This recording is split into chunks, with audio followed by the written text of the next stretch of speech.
ભરૂચના પટેલ સુપર માર્કેટના ફ્લેટમાં થયેલ 12.5 લાખથી વધુની ચોરીનો ભેદ ઉકેલી ભરૂચ લોકલ ક્રાઇમ બ્રાન્ચ પોલીસે ચોરીને અંજામ આપનાર સસરા જમાઈની જોડી પૈકીના જમાઈને ઝડપી પાડી અન્ય 2 ચોરીના ગુનાનો ભેદ પણ ઉકેલ્યો છે. ભરૂચના પટેલ સુપર માર્કેટ વિસ્તારમાં આવેલ ડોક્ટર દિલીપ શાહના દવાખાનાની ઉપર આવેલા ફ્લેટ નંબર 3 અને 4 માં રહેતા 71 વર્ષના રંજનબેન અટાલિયાના ઘરમાં ગત 17મી એપ્રિલે તસ્કરોએ 12.35 લાખનો હાથફેરો કર્યો હતો.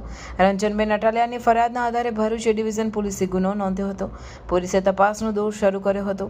દરમિયાનમાં એલસીબી પોલીસે સીસીટીવી ફૂટેજ તેમજ ટેકનિકલ સર્વેલન્સની મદદથી તપાસ કરતા ચોરીના કારસામાં વિરારના રાહુલ સિલ્વરરાજ મુપનાર નામના શખ્સની સંડોવણી હોવાનું માલુમ પડ્યું હતું.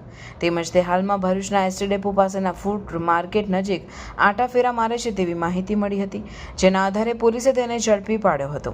પોલીસની પૂછપરછમાં તેને ચોરીની કબૂલાત કરી હતી, જેમાં તેણે જણાવ્યું હતું કે તેના સસરા શિવા ધોત્રે ભંગારનો ધંધો કરતા હોવાથી તેઓ ચોરીઓ કરતા હતા.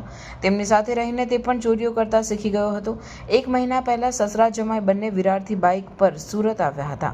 સુરત રાત રોકાયા બાદ તેઓ બાઇક પર ભરૂચ આવ્યા હતા, જ્યાં તેમણે એક માર્કેટમાં આવેલા ફ્લેટમાં ચોરીને અંજામ આપી બંને વિરાર પર જતા રહ્યા હતા.